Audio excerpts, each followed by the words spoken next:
what is happening with car names and how are certain manufacturers coping with having to introduce electric variants of their model ranges, particularly when they've got pretty established naming conventions. So, for example, what's happened recently is that Audi has announced the brand new A5, the A5 range. And the A5 range replaces not only the previous A5, but also the A4 as well. Why is it doing that? Well, I'll explain right after this. A brown car guy.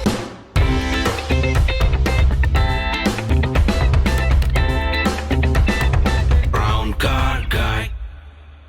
Okay, so naming conventions, I mean, particularly with German manufacturers, they used to be really obvious. So you had the Mercedes 500, 500S, you know, 500 SEC, SEC you knew was a coupe, SE was spec, S was S-Class, and 500 was 5 litre, so you knew that. If it was a 560, you knew it was a 5.6.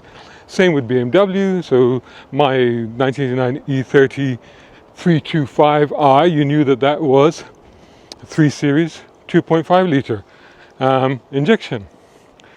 But more recently, they've all gotten a bit mixed up and a bit confused, particularly Mercedes, because numbers don't mean anything anymore. Pretty much they don't mean anything for the others either.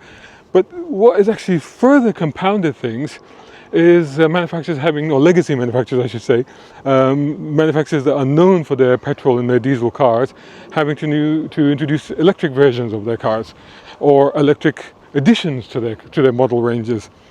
Now, other companies and other manufacturers have taken the traditional route of naming them. Nissan calls it the Leaf. The new models are Aria, so they're giving them names, which makes perfect sense, and it doesn't interfere with any existing product ranges. Other manufacturers are doing the same thing. German manufacturers, I don't know, they seem to be struggling with this a little bit, because, for example, BMW got in quite early with the i3, and they kind of established that they would be calling them I for electric cars. But then I guess initially they thought they would be separate cars, and then they started introducing electric versions of their existing model range cars, so such as the 3 Series, the 4 Series, the 5, not the 3 Series, sorry, the 4 Series, the 5 Series, the 7 Series. And now we have cars that almost look identical to the petrol or equivalents, but they're actually electric. So they're normally called i4, i5, i7. So that kind of makes sense.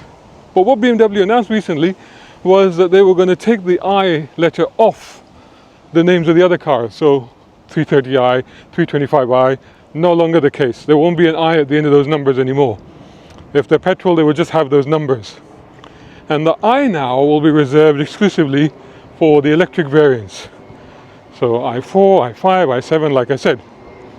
So it's kind of sad to see that I come off the end of those numbers, particularly as an owner of a classic BMW. But you can kind of understand the logic of that, and you can see where they're going with that. Similarly, you have Mercedes, and Mercedes again, they've introduced electric version. Now some of the electric models in the Mercedes range do stand out as quite different, but some of them don't. But again, they've gone down the route of taking a prefix that is unique to the electric car range. So in this case, EQ. So therefore you have an EQE, which is the electric version of the E-Class model range, or equivalent if you like. You have the EQS, which is the electric version of the S-Class range, and so forth. Now, Volkswagen, of course, they're in a slightly different position, well, visually at least, because their electric cars really stand out as electric cars. Like, they don't confuse those cars with the current model range. But having said that, there are electric variants. There were electric variants of the previous Golf, and you know, there will be cars that look like a Golf that are electric now. So, but they've been very clear. What they've done is they've said, okay, all our electric cars, talking to Volkswagen, there's no Beetle there, just over there. Just noticed that, haven't seen that there before. But what they've done is they've given them the ID prefix.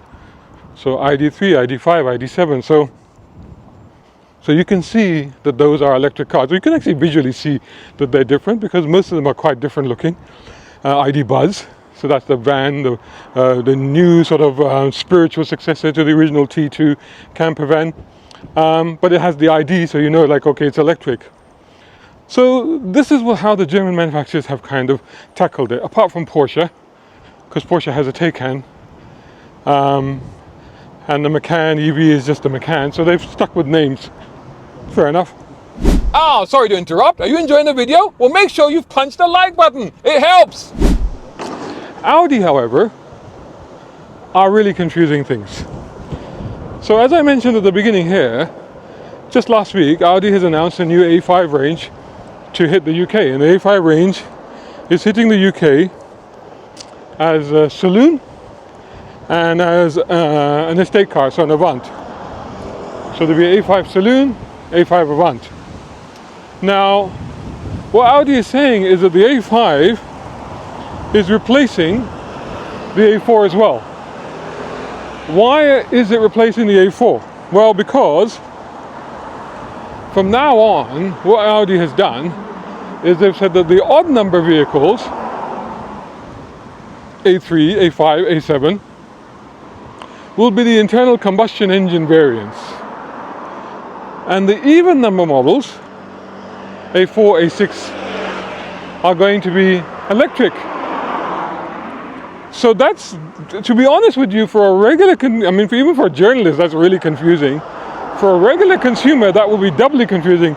If, for example, you're a loyal A4 customer and you've always bought an A4, and every 3 years or whatever, 5 years, you've upgraded to a new one, you'd be like, but I want an A4. And they're like, well, no, there's no A4. There's an A5 now. The A4 will be electric. Like, what? So it doesn't seem to make logical sense. But that's what they've decided to do. And they'll consolidate the A4 and A5 into one model range. Saloon and Avant is kind of ironic because remember, the A5 originally was a coupe. So the A5 was actually a coupe. And now there isn't actually a coupe, now there's a saloon and an Avant.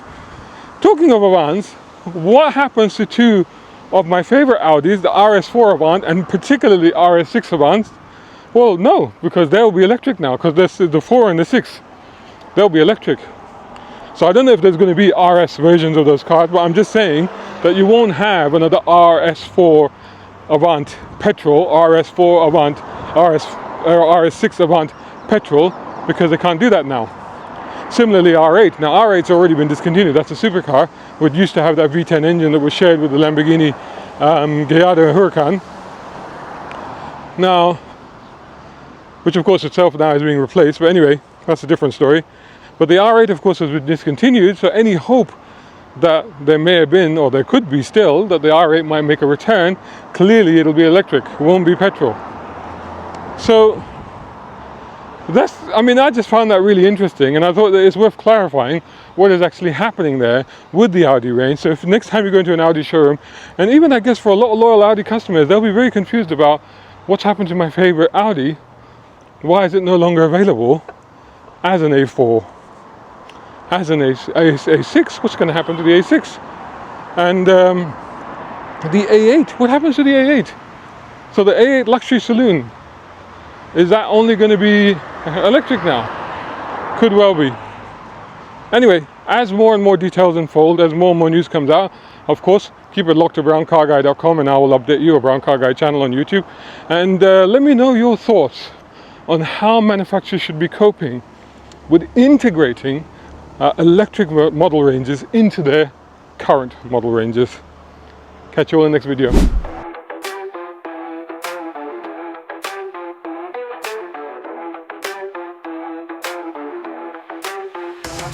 Yo, it's called the race, tales from the future's face. 13 stories gonna take it to outer space. From Martian canyons deep to Dubai's high rise. Secret lives, AI drives to the man who flies. Pedal to the metal in a 325. Race through time, keeping hope alive. AI takeovers, more lines than blur. Get your engines ready, rev it up for sure. Quantum races, lessons at the finish line. Fast-paced fiction, it'll blow your mind. Tech and turn, more survivals to grind. Get lost in the pages, see what you find. Past predators hunt, tomorrow's man leads. Dystopian dreams where the future feeds. From India to the Middle East, stories collide. Uncharted roads in this epic ride. Jump in the driver's seat, feel the thrill. the cosmos, using that chill. Words without wheels, secrets to unfold. In quantum races, legends are told. Quantum races, lessons at the finish line. Fast-paced fiction to blow your mind. Tactic thermal, survival's the grind. Get lost in the pages, see what you find.